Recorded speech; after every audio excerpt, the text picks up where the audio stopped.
Good morning sa ating lahat. Amen. Tayo po ba ay pinagpala ng Panginoon? Okay, so sa lahat ng mga sumusubaybay sa atin, ay pagpalain po kayo ng ating Diyos. Salamat sa inyong pagsusubaybay sa gawain namin. Salamat po ng marami. At ngayon ay ating pag-uusapan is facing the giant. Okay? So, pag-uusapan natin ngayon yung higanti. Yung mga nakaharap na higanti sa buhay natin. Ano po? Lahat tayo ay mayroong mga kinakaharap sa buhay, araw-araw. Depende naman ito kung paano natin a-actionan yung ating mga nakakaharap sa ating buhay sa araw-araw. Amen po? Okay. So, sige. Ako ay samahan po ninyo at magpapagbukas po kayo sa aklat ng Bilang.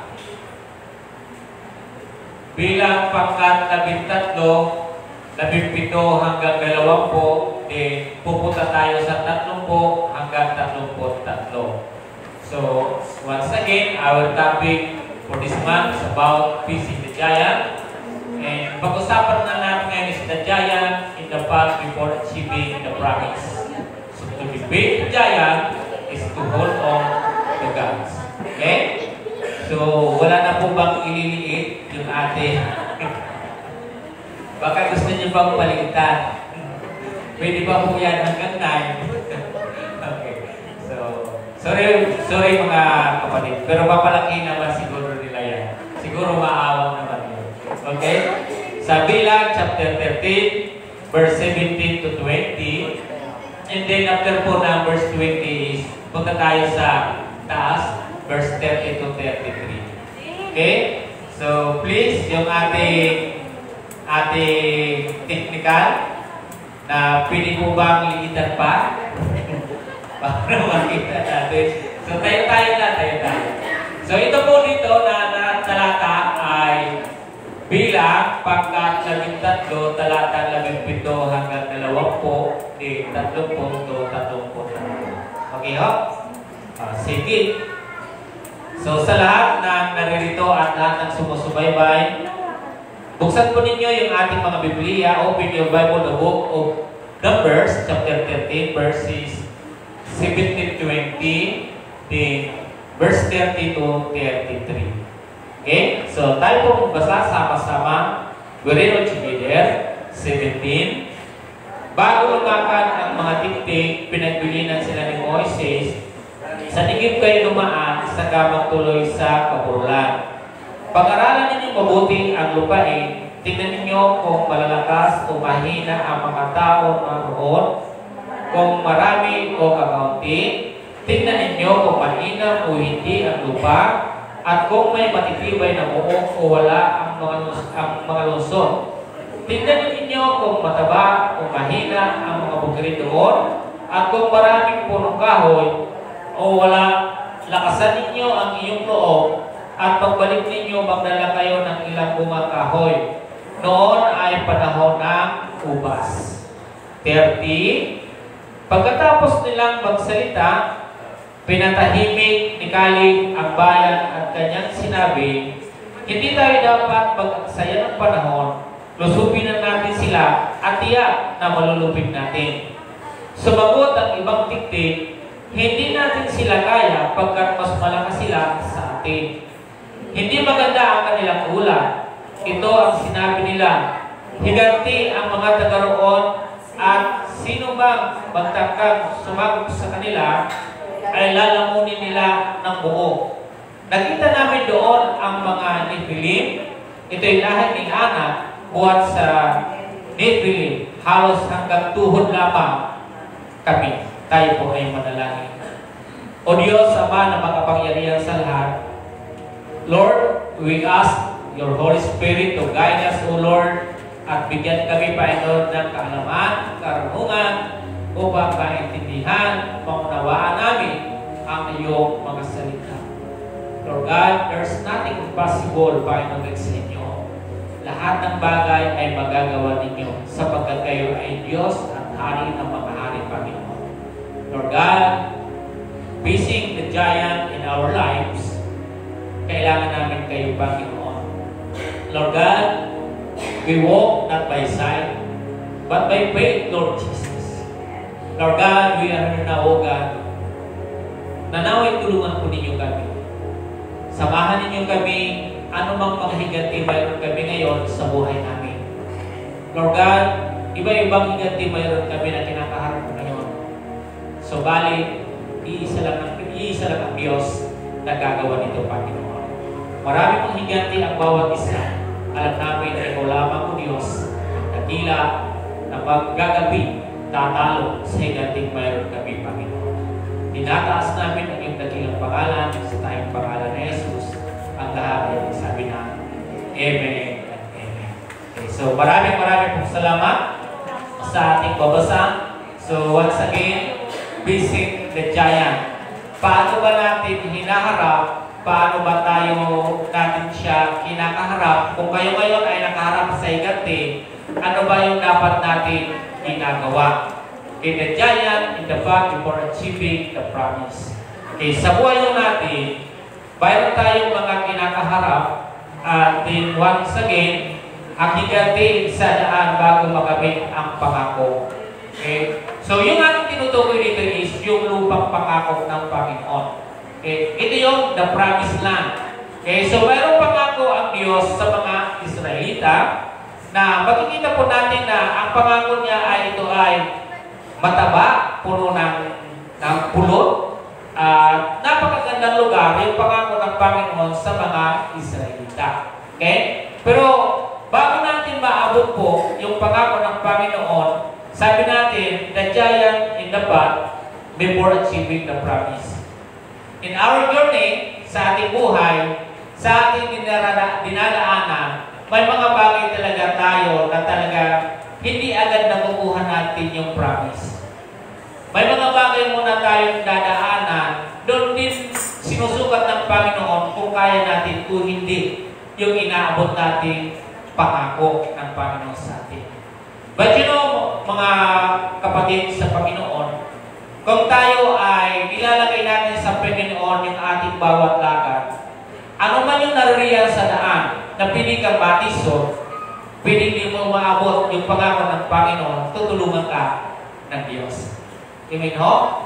Ito mga kapatid na aking binasa, ay tungkol po ito sa spies.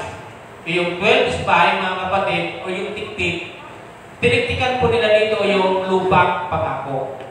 Bago po nag-utos si Moses, ay si Yahweh muna yung sabi kay Moses. Nasabi ng ni Yahweh kay Moses na pumili ka ng magigiting, magagaling na mangunguna o mag-spy doon dito sa 12 tribes. Okay, so pumili ka doon, hanapin mo kung sino yung mga mamumuno dito. So, napabilang po dito si Josue, napabilang dito si Caleb, and the 10 ay yung ibang tribes po yun. Okay? So, ganun yung nangyari. So, ang ginawa ni Moses, bago po silang papuntahin doon, ay mayroon po siya tagubilin. Okay? So, mayroon tagubilin si Moses. Yun yung pinasa natin kanina, 17 to 20. Sabi doon, tingnan ninyo kung mayroong matibay na muog. Tingnan ninyo kung mayroong magandang lupain. Tingnan ninyo kung ano yung mga tao, anong klaseng tao mayroon doon sa lugar na yun. So, tingnan ninyo yung lahat. Lahat ng pwede niyong makita, tingnan ninyo. Pero may kaakibat po ito na sa kanilang pagtitik-tik doon na dapat mayroon silang report, accurate report. Sometimes, sa buhay natin, hindi tayo accurate mag-report. So, we need an accurate report kung ikaw ay kung pinaparticipate mo tayo. So, once again, si Propeta Moses, hindi po siya yung basta-basta propeta. Sapagkat experience na po siya sa mga nangyayari sa buhay niya. Bago pa siya tawagin ng Panginoon, marami na po nakita o naranasan ang Panginoon, si Moses sa Panginoon kay Yahweh, na talagang nangyari. There's also a promise na doon sa 10 plagues na nangyari din kay Moses. So, hindi mo biro yung task na binigay ni Moses doon sa 12 spies. Ibig sabihin, yung nagsubo sa kanila ay experience na sila. Tama ho? Kaya, dapat maging aware kung ano yung i-report nila kay Moses. Okay? How many days sila doon nag-spies? 40 days. Then after 40 days, sila ay nagbalik kay Moses is to give a report. Dahil magbigay sila ng tamang report, yung accurate report. Kung ano yung nakita nila doon sa lugar na yon. Ano ba yung mga taong mayroon doon? Maliliit o malalaki ba sila? Ano ba yung mga prutas na naroon? Ano ba yung lupa? Okay ba yun? Okay? So, bakit ito tiniktikan? Sapagkat ang Panginoon ay nag-utos kay Moses na kailangan tiktikan yun dahil yung pangako ng Panginoon sa mga Israelita. Tama ho? Okay. So, sa talata natin binasa kanina, so, sa madaling salita, nung mabuo na po nila yung lahat, within 40 days, ay natiktikan nila yung lugar, nakita nila, nabuo sa kanilang isipan, but once again, sila ay dusin na nagtiktik. At also, mayroon po silang sari-sariling mga report. So, ito ay iba-iba yung kanilang report.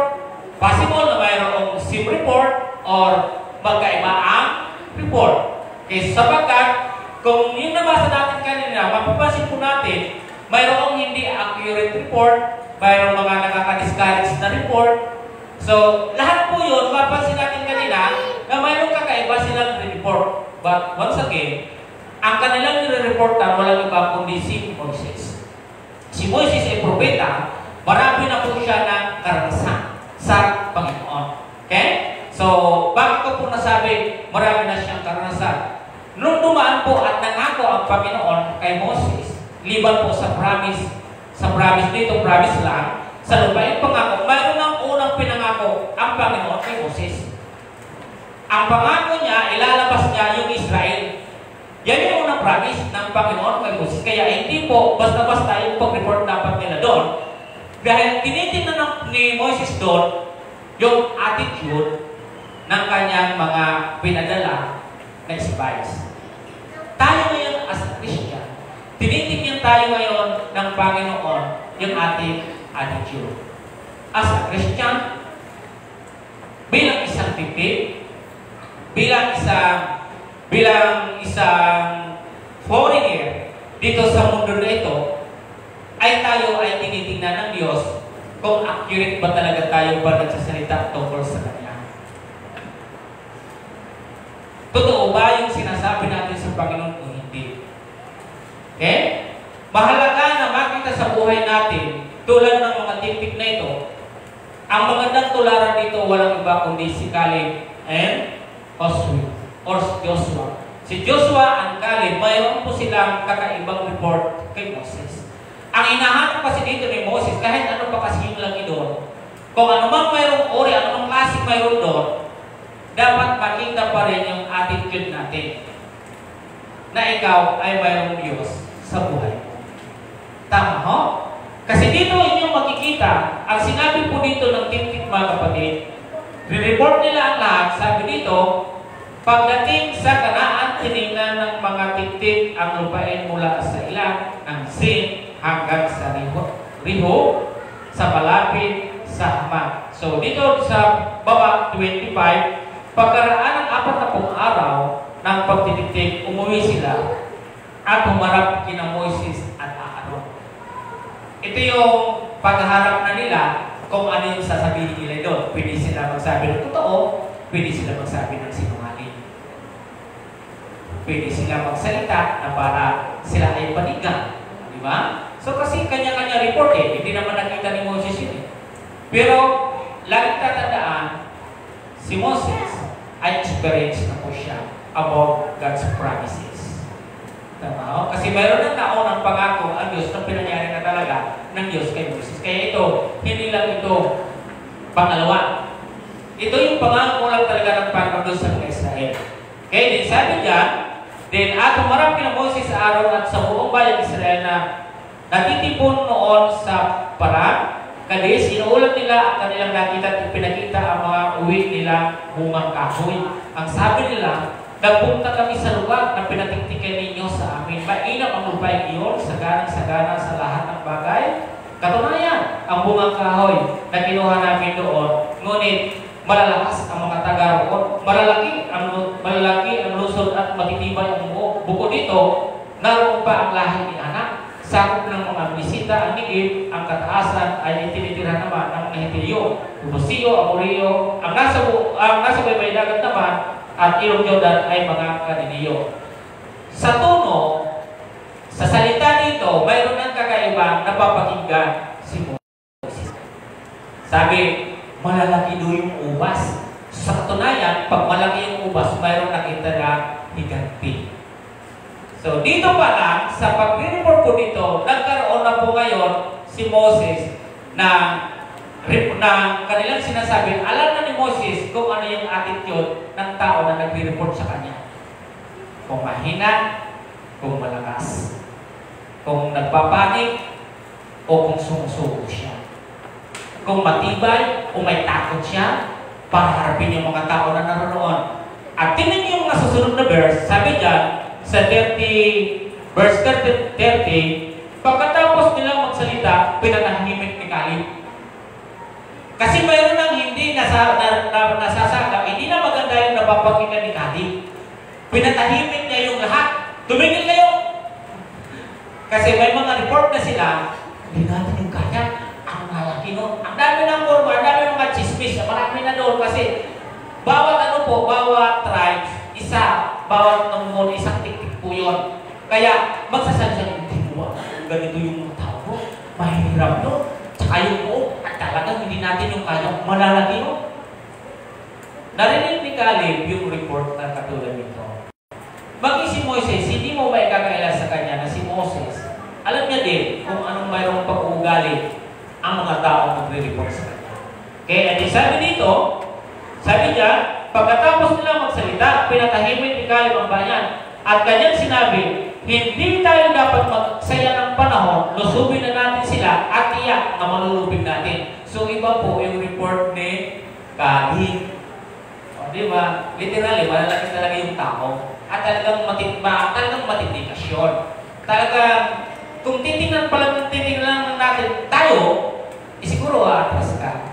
Pero hindi kasi ganito yung gustong makita ni Moses. Ang gustong makita dito ni Moses, kung anong mayroong tapang ang mga tipid. Kung ano mayroong tapang ang mga Kristiyano noon at ngayon. Okay? Ang gustong makita ni Moses ay kung paano dapat siya mahikayat. Kung paano lalabanan. Ano yung strategy? Ano yung paraan na pwede natin gawin? Yun yung hinahanap ni Moses eh. Ang report daw ng iba, malalaki yun. Hindi natin yung kaya. Mahirap yung kalabanin. So, bigyan ko muna kayo ng konting idea tungkol sa higante. Bakit natakot nga ba talaga yung ibang tipid? So, punta tayo sa Genesis chapter 6, verse 4. Bakit talaga siya kinatakutan? Okay? Genesis chapter 6, verse 4, ito ang sinabi. Sabi niya, basahin mo po So, bago ko basahin mamaya yung introduction, basahin muna natin ito tungkol sa higante. Sa Genesis chapter 6, verse 4, sabi diyan, mula noon, lumitaw ang mga higante, ito ang supling ng mga anak ng Diyos sa kanilang napangasawang mga anak ng tao. Ang mga higante niyaon ay tinanghal ng mga dakilang bayani at tanyag na tao ng kanilang kapanahunan. O, sino hindi matatakot dyan? Sila ay nakapangasawa ng mga anak ng Diyos. Magaganda. O, basahin nyo sabi niya dito. At ang mga ito ay magaganda nang makita sila ng mga anak ng Diyos, ang mga ito ay pumuiling sa kanila ng kanyang-kanyang asawa. Sinabi ni Yahweh, hindi ko pinahihindulot na mabuhay ng matagal ang tao sapagkat siya ay makalaman, hindi nalalampas sa 100 o 20 taon ang kanyang buhay sa daigdig. Okay, so, nung sila ay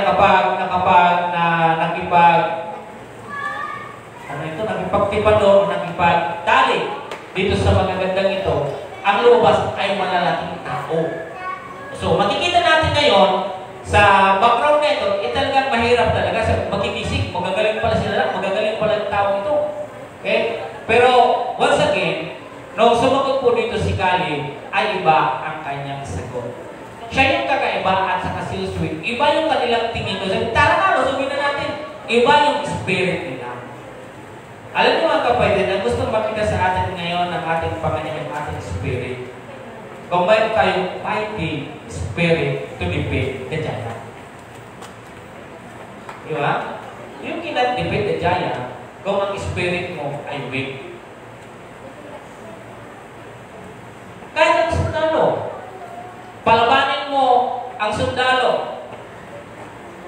Kung wala silang fighting spirit, palagay ninyo mananalo sila. Kung wala silang lakas ng loob, wala silang courage, paano nilang magagawa? Manalo. Sa report na ito na makikita natin, nagkaroon agad ng problema doon sa nag-report na ang tao na ito, sabi doon, ay malalaki yun. Tsaka matitibay yung buhok doon. Tsaka ito yung mga sakop nila, ito yung mga bayan, malaki yung lungsod. So, sometimes, tayong mga tao, pag nakita na kasi natin, parang umaatras na tayo. Kasi, una, ang nangyayari sa atin, pinanghihinaan na tayo ng kalooban dahil sa nakita natin. Pinanghinaan tayo ng kalooban dahil natatakot na tayo. Pinanghinaan tayo ng kalooban, mga kapatid, sapagkat nakita mo, nakaka-discourage sapagkat ako'y kailitin namin lang naman dito, pero ilang tapakan yung mga higanti ngayon. Minsan, ganun tayo tumingin. Alam niyo, minsan sa problema natin kayo din. Pag nakita mo yung problema, yung gating problema sa atin, akala natin, hindi na natin siya magagawang talunin mo. But if you have a fighting spirit, doon mo lang matatalo ang higanti sa buhay na kinakaharap mo. What? The giant of discouragement, matatalo mo yun kung ikaw ay mayroong positive na pag-isip. Na mayroon kang paniniwala na sa Panginoon na siya ay gagawa sa buhay. Anong kata natin kanina? Walang imposible sa ating Diyos. Yun dapat ang hinahanap ni Moses. Pero kanino niya lang nakita? Sa 12 tiktik na yon, kanino niya lang nakita? Kay Caleb at kay Joshua. Ibig sabihin, sa 12 na yon, ganun lang, karami. Paano halimbawa, 100 yung tiktik? Ilan lang yun na, ilan lang po? Sa 100, isang lang, yung 90 wala na. Yung report ay wala na. Hindi na maganda, hindi na accurate report yung kanyang sinabi kay Moses. So, how to defeat the giant? Di ba? Paano natin sila matatalo kung ganyan kayo? Dapat nag-isip kayo, kahit magaganda yung muog nila, kahit matitib mag-isip kayo ng paraan kayo kung paano natin tatalawin. Kaya sabi nila, tara na, punta na natin, lusungin natin, huwag na natin antay, punta na natin, ganong kalakas, ganong katibay si Joshua at saka si Caleb. Dahil kasama din dito yung kanang kamay. Sino kanang kamay ni Moses? Sino kanang kamay ni Moses? Si Joshua. Naranasan niya na ang Panginoon talaga lahat ng sinabi ay nangyayari. Liban na hindi po natin na-experience yung ginagawa ng Diyos sa atin. Hindi natin magagaya yung nararamdaman ni Caleb, nararamdaman ni Moses, nararamdaman ni Joshua. Diba? Pero kung naranas natin yun, magiging matapang tayo para gapiin yung higanti at talunin yun sa buhay natin. Tapo? Okay. So ito yung ating panimula, mga kapatid. In achieving God's promises, we will experience different kinds of trials. Hindi po madaling abutin yung pangako. Diba? Katulad niya, paano kayo naabutin? Mayroong nakaharang sa daan. So yung journey natin, yung plan ng Panginoon sa atin, oo, may plano sa atin, pero yung bawat ating kakaharapin, talagang dadaan tayo ng trials para makuha po natin yung pangako ng Diyos para sa atin. So kaya lang, kailangan po dito yung malakas talaga ang iyong loob. Hindi kayo tipong tao, tipong Kristiyano na umuulong. Di ba? Dahil sabi dito, na our living faith in Him can be sure by what we see around us. So mapasin niyo yung binasa natin. Iba-iba po yung report na kanila, mayroong malakas ang loob, mayroong mahina ang loob. Ngayon, sa totoo lang, mga kapatid, yung Kristiyano mayroong malalakas at mayroong mahina ang loob. Kaya itong ating binasa ngayon, I encourage you, brethren in Christ, na kinakailangan po natin na maging malakas yung loob natin. Ano man yung kinakaharap ninyong personal, your family, even in organizations, your friends, even here in our church, kailangan natin na matibay tayo mga kapatid. If you are facing the giant, so we need God. Kailangan natin siya sapagkat alam natin na siya lamang yung nagpapatagumpay. Siya yung ating dapat sandigan kung ano yung sitwasyon natin lahat. Di ba? So sa kalagayan nila, ito yung sitwasyon na nakaharap sa kanila. Okay? Ito yung nakaharap sa kanila yung dyan. Paano namin makukuha? Paano namin makukuha? Mahirap talaga yung kunin na pangako na yung kung wala ng Diyos sa buhay. Pero kung naranasan mo yung presensya ng Panginoon, naranasan mo yung ginagawa niya, kahit kapatid ngayon pala, sabi mo, maaabot kayo, makakayo kayo dahil nandiyan ang Diyos sa iyo. Tama po?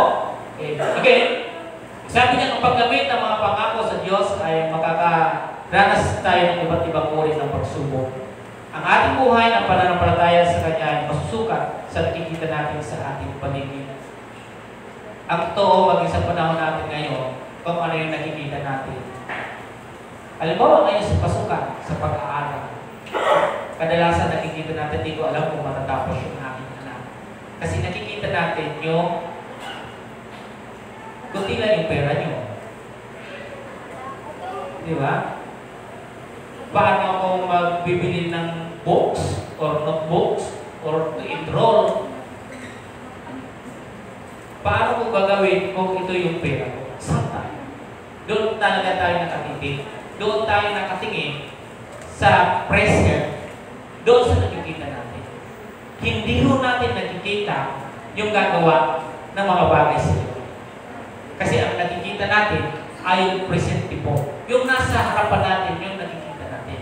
Doon tayo nagkakaroon ng problema. Tama? Okay, kaya sabi dito, ways to face the giants and to defeat them. Mga paraan upang harapin ang mga higanti at talunin. So, paano natin yung tatalunin? Sa panahon po, so, ano yung pakukuha nating aral kay Josue at Caleb kay Moses. Okay? So, mapapansin po natin dito, ano yung mga paraan upang harapin ang mga higanti at talunin sila. O talunin ang mga ito. Kayo mga kapatid, paano nyo tinatalo yung higanti sa buhay ninyo? Bawat kinakaharap natin, paano natin tinatalo yun? Okay? So, unang paraan para matalo po natin yung higanti sa buhay natin. Number one, reaching God's promise to us requires our full trust and not panic. Ito yung naging problema doon sa ibang mga titik. Ang kawalan po nila ng complete trust or full trust, ang nangyari po sa kanila ay sila ay nagpatik. Hindi mo ganyan, mahirap yun. Di ba? So maraming tao doon. Kabaligtaran naman sa sinabi ni Caleb at Joshua. Kaya lang, nakataya talaga dito yung buhay ni Caleb at Joshua.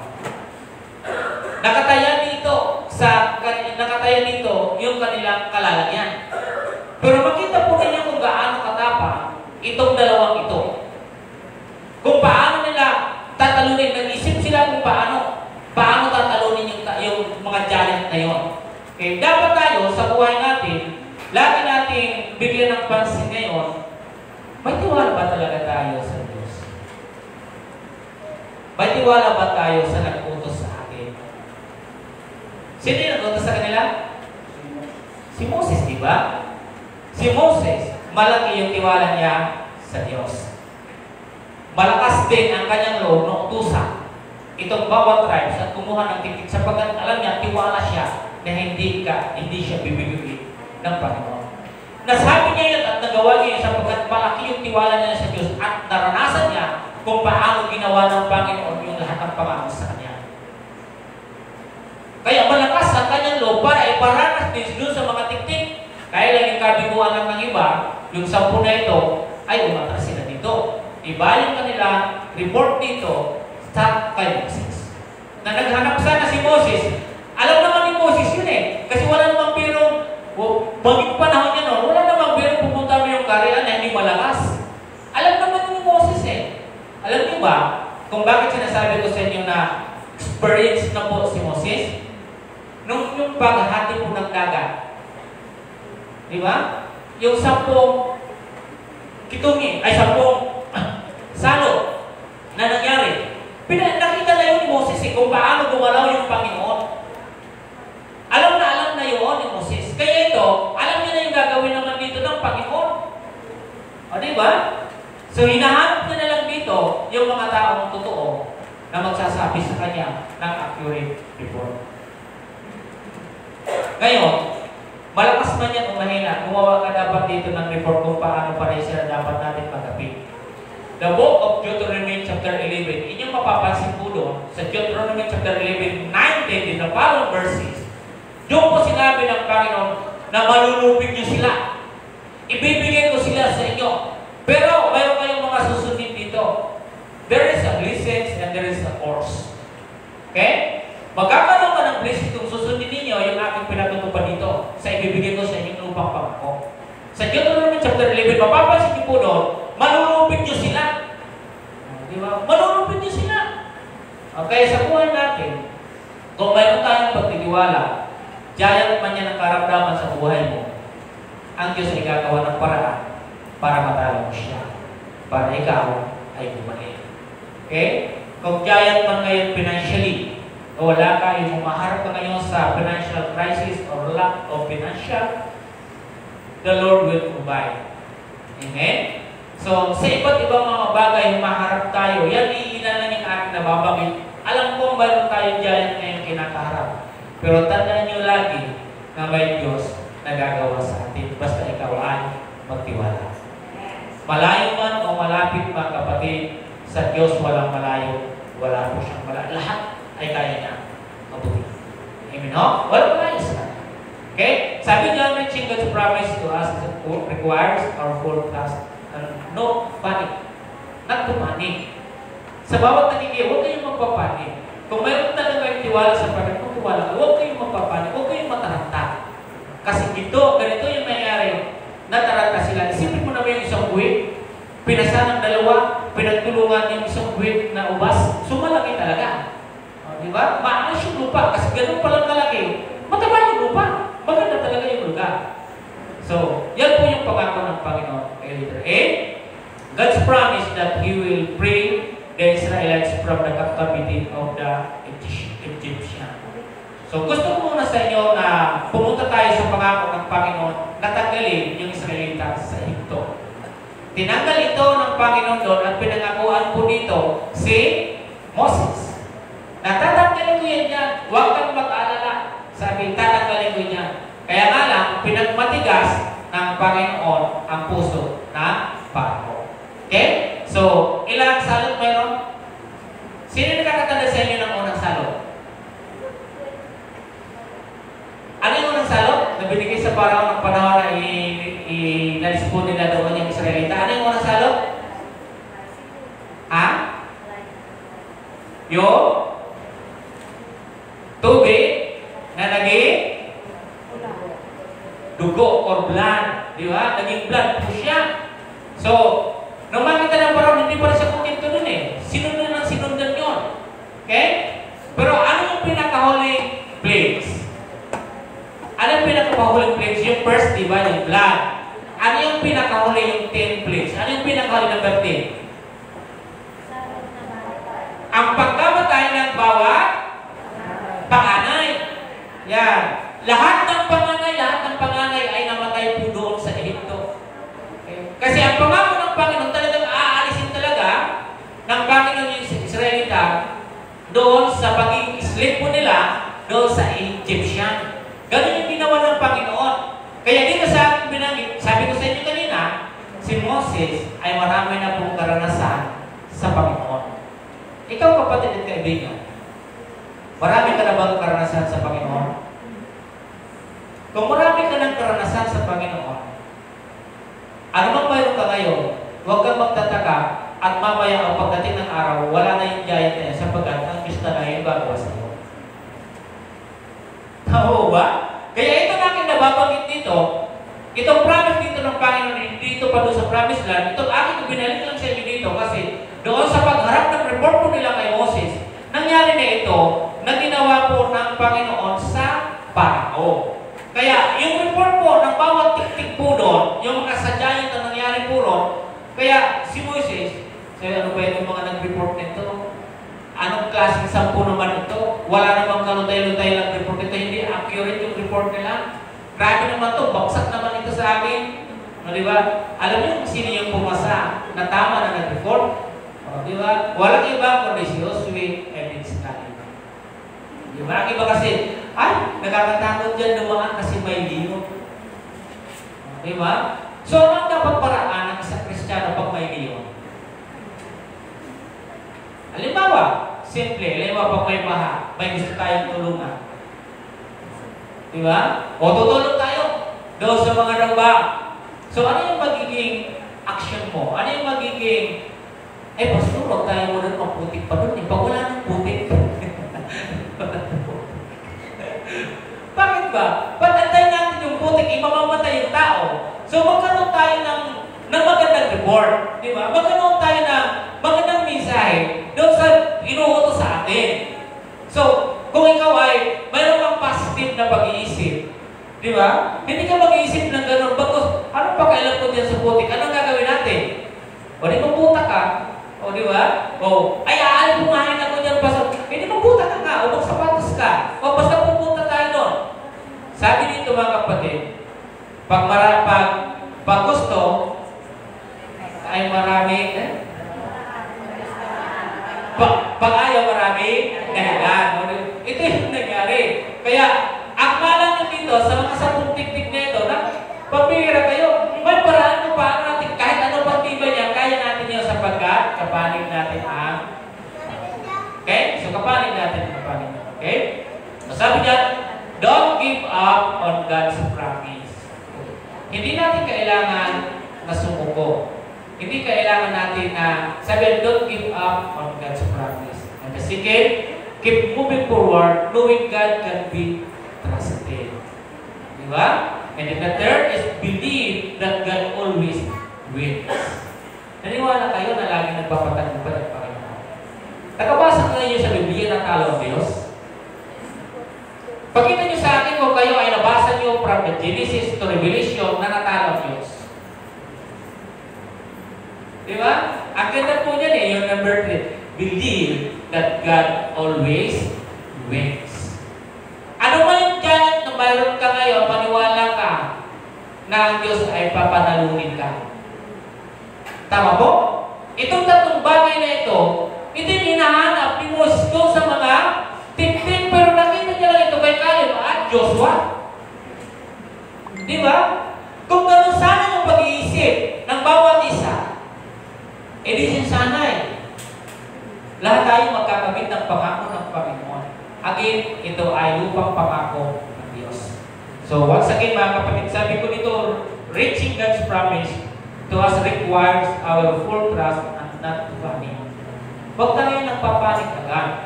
Kung ikaw ay Kristiyano, maniwala ka na ang Diyos ay ipapanalo yung laban mo. Kaya mong talunin, di ba? So, naririto tayo ngayon para tayong lahat ay harapin ang mga bagay na ito. Once again, the giant in the path before achieving the promise. Hindi po yan mawawala. Maraming kumakantyaw. Hindi yan magkakatapos. Mabubuntis siya.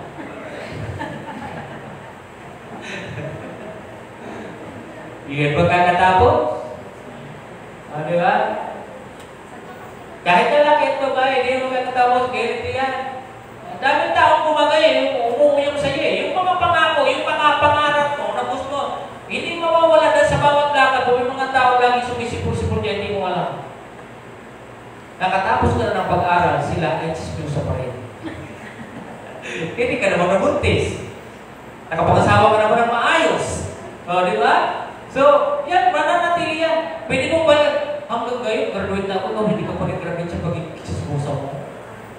Di ba? Kasi hindi ka mag-graduate dyan. Samantala ako, nakagraduate na, nakapagtrabaho na ako. Ikaw, andyan ka, bakit mo pala hindi nag-uusap sa kanya? Di ba? Ito yung problema. Di ba? So, to defeat and to face giant. kailangan natin yung ating Panginoon. Lagi niyong ilagay sa isip ninyo na kailanman walang tumatalo sa ating Diyos.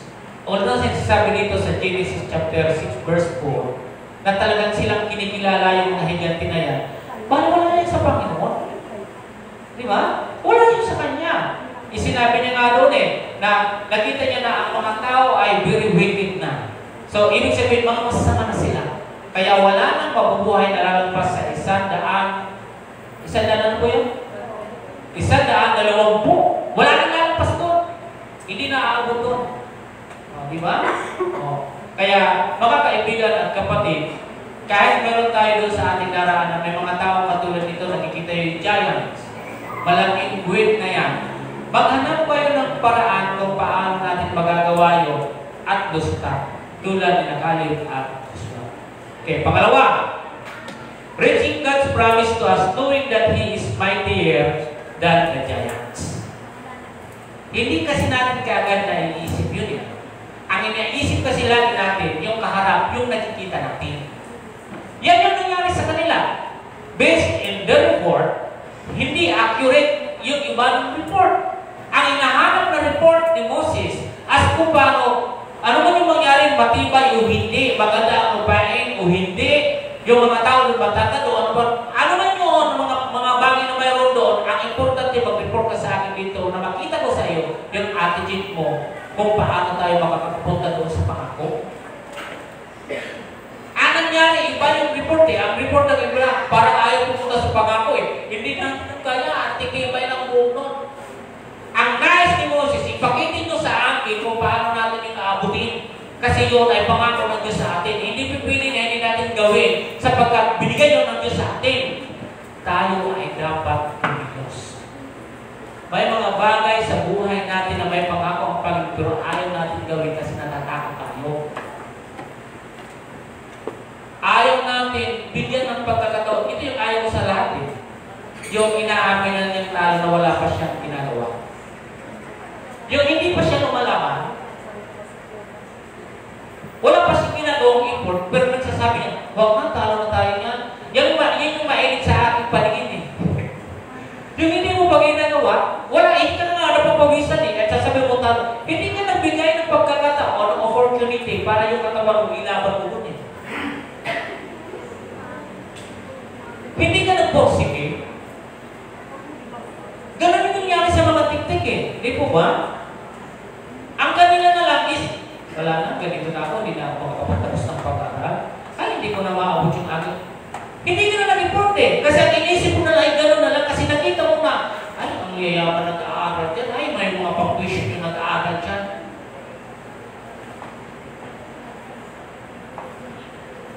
Nagkakalungkot naman sa tao yung gano'n. Ako matutuwa ako kung nakita ko yung isang tao na talaga sobra na po yung kanyang kasgas sa buhay niya na lumaban.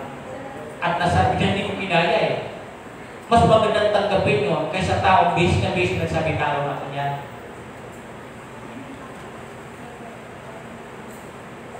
Diba? Yung busy hands, mga kapatid, akala mo nun, yung beautiful hands pala. Ang akala ko nun is my cuties. Maganda, manipis, yung beautiful hands. Yun yung interpretation ko nung panahon nung ako ay grade 3. Kasi may nabasa ako nun sa English language skills ata yun, skills or language. Dalawa kasi yun, skills or language. Nakalagay doon. So nung mabasa ko po yun, beautiful hands ang nakalagay doon. Tapos mayroong multiple choice puro, 4. Akala ko, yung beautiful hands na binabanggit nila yung parang mayroong cute siya, manipis, kasi maganda ang hawakan. Akala ko yun yung beautiful hands na sinasabi nila.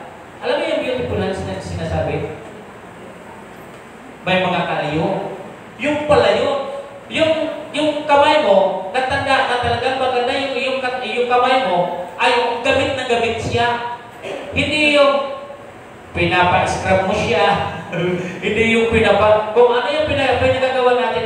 Ang maganda pala, kaya may dalaga at babae, makita nyo ang isang maganda at mahusay na kamay, yung magaspa. Sapagkat ang tanda po niya, yan ay isang trabahuso, lalaki, or babae. Pero pag makita niyo yung babaeng makinis, cupid, hindi magalaw-galaw, huwag niyong asawahin.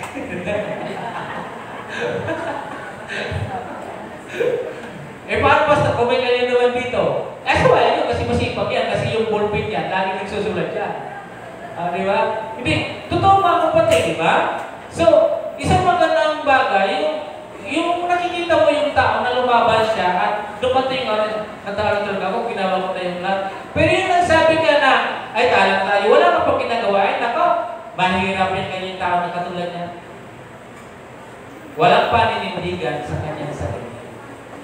Diba? Wala siyang pagmamahal sa kanyang sarili. Kasi kung may pagmamahal ka sa sarili mo, nilalaban mo siya. Tama po? Kaya, itong binabanggit natin dito, is magandang bagay po ito para sa atin. Paano ba natin magagawang talunin yung jaya? Okay? Kasi sa pangako ito, talagang sigurado, sa bawat daanan natin bago sa makarating doon, may dadaanan ka talaga mga trials. Okay? So, sabi niya, sa pangalawa, reaching God's promise to us knowing that He is mightier than the giants. Okay? Ang pag-abot sa pangako ng Diyos sa atin, ayaw natin mas makapangyarihan siya kaysa sa mga ito. Alam mo ng ni Moses yun. Bago pa niya sinabi doon sa mga titik, alam niya na may pwedeng gawin ang Diyos doon sa lupang pangako. Kahit anong may lupa doon, may kayang gawin doon ang pangako. Diba doon sa Deuteronomy? Malulupin niya sila. Diba? Ito yung ugali ni Joshua at sa kanila. Ano po yung nakalagay? Letter A, the giant of discouragement. Ayan. Ito yung problema natin. The giant of discouragement. Letter A, dependence on men and God. And the second, responding with fear, not courage. The third, walking by sight, not faith. Ito yung nagiging problema po sa buhay natin. Ito yung ugali ng tao ngayon. And letter B, God is truly stronger than the giant. Lagi niyong iisipin mga kapatid, na tayo ay dapat hindi naglalakad sa ating mga nakikita. Totoo. Lahat ng mga nakikita natin, minsan sila pa yung nagiging cause na tayo lahat ay ma-discourage. Di ba? Pero ang laging binibigay ng Panginoon dito, huwag niyong tingnan kung anong laki nila. Huwag niyong tingnan kung ano ang laki ng kanilang prutas doon. Huwag niyong tingnan kung ano yung tibay ng buog na nakapaligid sa kanila. Ako ang Diyos, strong tower. Di ba? Ang Diyos ay makapangyarihan. Pero tingnan niyo mga kapatid yung report ng 10. Report na nagdi-discard sa lahat ng taong naroroon. Kaya sabi ni Diyos, tingnan mo na kayo. Tumingin kayo. Ngayon, sabi niya, ito na yung panahon lusubin na natin. Sabi ni Kani. Ganon kalakas yung fighting spirit ni Kani. Tayo, napapanghinaan na tayo ng loob pag may nakikita na tayo para hindi natin kaya gawin. Diba? Tingnan nyo sarili ninyo. Tingnan nyo sariling buhay ninyo. Tingnan nyo sariling asawa nyo. Tingnan nyo sariling anak ninyo. Tingnan nyo yung lahat ng ginagawa ninyo ngayon. Minsan yung minsan nakikita natin na minsan nangihina tayo. Pero alam nyo, ang pwede nyo mabutan ng lakas, walang iba, kundi ang ating Panginoon. Diba? Maraming mga bagay na gano'n. Pero sabi dito sa atin mga kapatid, again, the giant of discouragement. Ito minsan yung problema natin. Kasi ang nangyayari, nag-dependent on men, not God. So, doon tayo nakasalig eh. Di ba? And then, responding with fear, not courage. Minsan nauna na yung takot natin. Na pa dapat mayroong magawa tayo, natatakot na tayo. Pero iba talaga yung espiritu man nanggagaling sa ating Diyos. Ano? Dahil kay Caleb at Joshua talagang palaban sila. Hindi sila yung mga taong tipong pasusupi. Sila yung tao talagang lalaban na kahit hanggang kamatayan, talagang gusto nilang maigin. Ito yung hinahanap ng Diyos. Maging sa kanyang ministry, di po ba? Sa bawat leader, dapat matapang ka. Pag wala kang tapang, italo ka. Di ba? Anong dapat yung ganito? Hindi ka dapat matapang. Ano man yung hamon kayo yan. Kasi sa Diyos yan, laban yan ng Diyos. Hindi ko yan laban. Hindi ito laban ng Diyos, hindi ito laban. Laban ito ng Panginoon. yung bawat pinagagawa po natin, hindi mo yan laban yan ng Diyos. Kaya kung magtatagumpay yan, Diyos talaga ang papatagumpay yan. Bawat laban natin, laban po yan ng Panginoon. Tama po?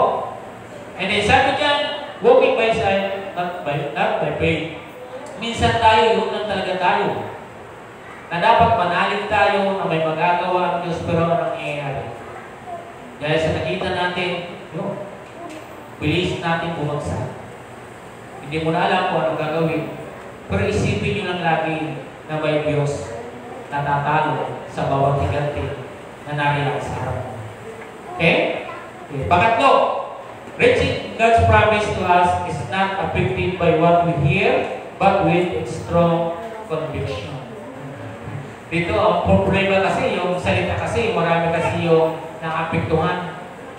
Sabihin man natin, huwag kang magpa-apekto sa mga salita na ganyan sa mga chismis. Pero hindi mo rin maiwasan talagang maapektuhan ka eh.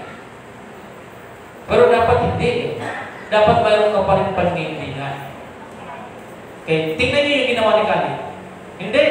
Kaya natin yun. Mayroon kasi siyang paninindigan, strong conviction. Diba? Strong conviction, talagang kaya niyang gawin yun. Kaya nilang yung gawin. Pero, paano niya yung babaguhin sa 10 na sinabihan niya yung tribo? Na ganito, malalaki doon. Ako, yung maniwala, talagang malalaki yun. Idalawa lang sila, Joshua and then si Caleb. Yung 10 tribo na yun, 10 pa po yun. Kasi bawat tribo yun eh. Nagsabi na sila doon. Nag-report na sila ng kanya-kanyang report. Hindi po ba? Kaya dito, ang binabanggit dito, magkaroon tayo ng sinasabi dito na ang pag-abot sa pangako ng Diyos sa atin ay hindi naapektuhan sa mga naririnig, kundi may matibay na paninindigan. Minsan tayo, pag lagi natin napapagin na yung isang bagay, parang naniniwala na tayo. Napansin niyo minsan na yung mali, pag lagi mong napapakinggan, parang nagiging tama. Na mali yun.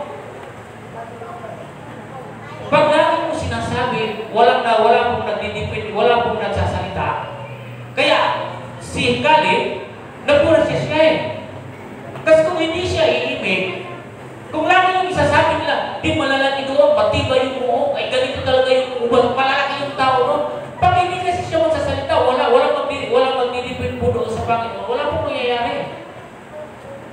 Kaya si Caleb sabi, hindi. Di ba? Kaya hindi siya napadain doon sa kanyang naririnig. Mayroon siyang strong conviction to defeat the giant.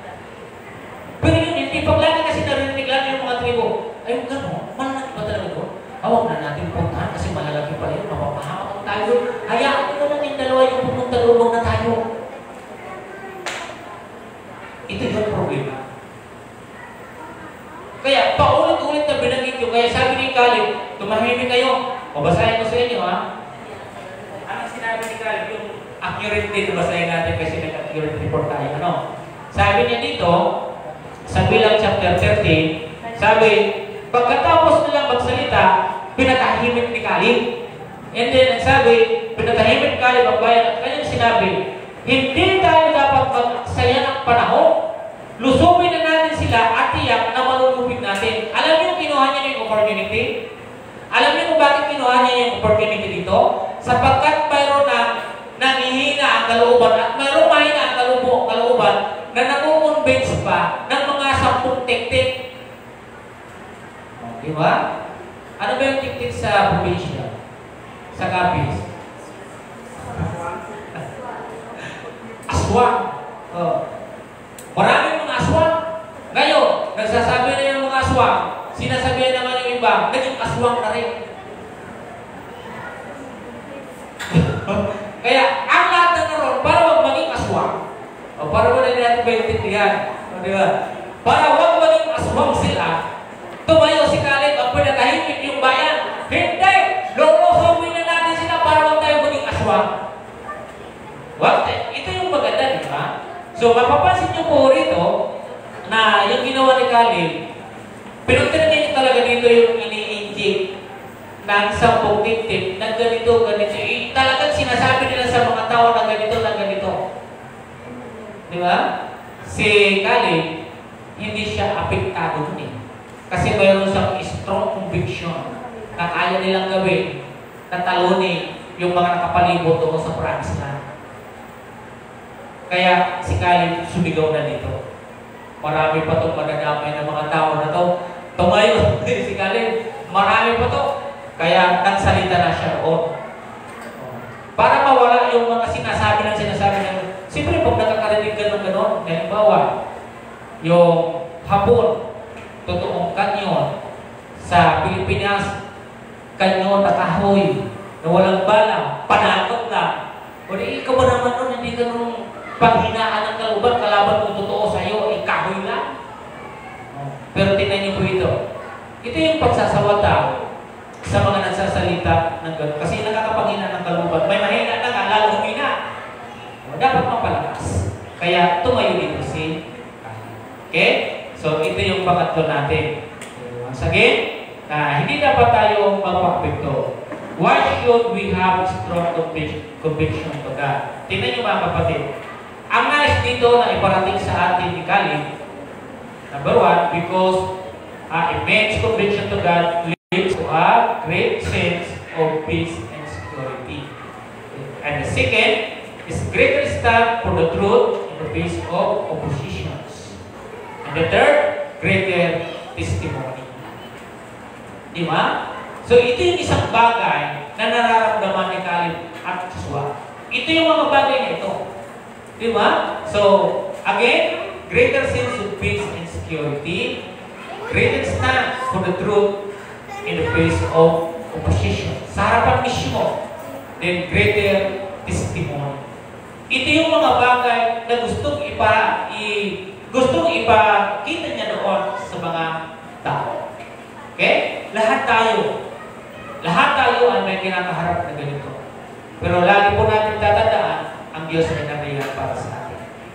Panghuli at ang ating pang-apat, reaching God's promise to us is fulfilling it and should not be ignored. Ang pag-abot ng pangako sa Diyos sa atin ay pagtubad nito at hindi dapat baliwalain. Tingnan niyo po yung malalim na mensahe ni Caleb at Joshua. Kung hindi nila yung gagawin, ina-ignore nila, binabayuin nila, hindi lang si Moses, baging ang Panginoon. Di ba? So, sabi dyan sa dalawang bagay, listen carefully to the order. Okay, ano yung order? Tiktikan. Magbigay kayo ng tamang report, accurate report. Okay, and the second, find out the big message. Anong ibig sabihin ng big message? Ang hinahanap dito ni Moses, ano yung magagawa natin sa lugar na yun. Hindi kung ano yung hindi natin magagawa. Hindi yung ilalagay mo doon sa tao na para hindi sila ma-encourage. Ano yung mensahe? Di ba? Ito yung hinahanap. O ulitin ko po, si Moses po ay marami na pong karanasan sa Diyos. Marami na pong ipinakita ang Panginoon kay Moses. At may promise ang Panginoon kay Moses na talagang pambihira mismo si Moses. Yung nakasaksi, siya mismo yung nakaranas. Kaya, itong mga tiktik na ito ay dapat naging aware sa mga sinabi nila kay Moses. Okay? Kaya sabi dito, listen carefully to the order, find out the message. So alam niyo po dito kung saan po, siguro alam na natin kung saan po natuwa si Moses. Sa dusing tiktik. Walang iba, kundi kay Joshua at kay Caleb. Sa bawat isa sa atin, kung mayroon ipapakita na gawain sa atin ang Panginoon, hanapin ninyo kung ano yung mensahe niya para sa iyo. Tama po? Sundin natin ang maayos. Ano ba yung order? Makinig tayo, ano ba yung order sa atin? Pumunta ka doon, ganito yung gawin mo. Pakinggan mo ng maigi. Dahil hindi ko yung ipagagawa ng Panginoon na walang dahilan. At hindi yan ipagagawa sa iyo ni Moses na walang dahilan. You know that mga kapatid, even this church, well here in our area, mayroon pong dakilang layunin kung bakit siya narito. mayroong malalim na dahilan ang Panginoon kung bakit ito nilagay dito. Mayroong malalim na dahilan kung bakit pinatitiktikan ni Moses. Mayroong malalim na dahilan ng Diyos kung bakit inutusan niya si Moses. Tama po? Mayroong malalim na dahilan kung bakit narito ka sa simbahan. Hindi dahil kayo lang ay napunta dito. Alamin ninyo kung ano yung basic sa inyo ng Panginoon. Bakit ka narito sa simbahan? Mayroong malalim, mayroong dahilan ang Panginoon. Kung ano man yun, ang Diyos at kayo ang mag-usap. Tama po? Pero sa pamagitan po ng salitang ito, ay maintindihan natin yung sinasabi ng Diyos sa buhay natin. Hanapin, ano ba yung nang-order sa iyo ng Panginoon, lalo ngayon? Ano ang madaling order ng Diyos sa akin? Ano ba yung malalim na mensahe ko para sa akin ngayon? Amen? Okay. Sa ating pagtatapos, every promise of God is true. It is up to us to choose whether we believe or not. Tama po? Parte ng buhay natin yan. Piliin ninyo kung maniwala kayo sa hindi, nasa sa iyo. Okay? And then sabi niya, in the case of Joshua and Caleb, they showed that God would give them strength to defeat the giants. They have no fear, no doubt, no discouragement, and no thought of defeat. Okay? Wala po silang inisip na matalo. Ang inisip nila kung paano sila mananalo. Ang bawat naglalaro, hindi nag-iisip kung paano siya matalo, kundi nag-iisip siya kung paano siya mananalo. Bakit ka nagtatrabaho? Bakit ka nagtatrabaho?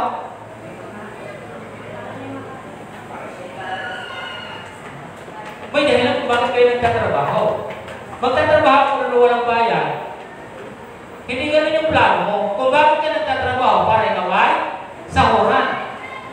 O makakuha ka ng bagay na ikabubuhay mo. Ito yung iniisip ni Caleb, di po ba? Sabi niya dito, bawat pangako ng Diyos ay totoo. Nasa atin ang pagpipili kung maniniwala tayo hindi. Pili tayo. Kung alin. Sabi doon sa Deuteronomy chapter 11, 26-27, ngayong araw na ito, ang sumpa at ang pagpapala. Sabi niya, doon sa pangako po ito, yung promise na po ito pagdating ninyo doon. Okay? And then sabi dito, sa katayuan ni na Josue at Caleb, ipinakita nila na bibigyan sila ng Diyos ng lakas upang talunin ang mga higante. I-claim po natin. Tama? I-claim po natin na tayo ay bibigyan ng Panginoon para talunin yun. Wala silang takot, walang alinlangan, walang panghihinaan ng loob, at walang iniisip na pagkatalo sapagkat ang alam nila ang Diyos ay lagi panalo. So, naniniwala ba kayo mga kapatid na lagi tayo mananalo? Kung lagi nananalo ang Panginoon, ibig sabihin, pagpapanalunin ka ng Panginoon sa bawat higante kaharap mo ngayon. Ano yun? Panginoon, maraming pong salamat sa oras nito. Tunay na napakadakila ninyo Diyos sa buhay namin.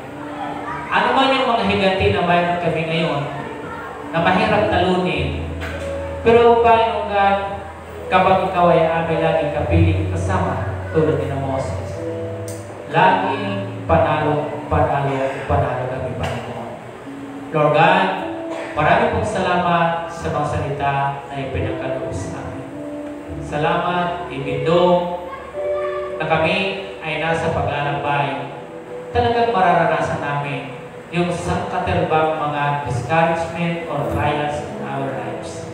But Lord, kung ikaw ay palagi sa amin, baliwala lang ito, Panginoon.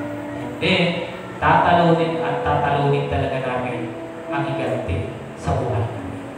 Maraming pong salamat. Tinataas namin yung dakilang pangalan. Sa tayong pangalan ni Jesus, ang lahat ng magsabi na. Amen. Maraming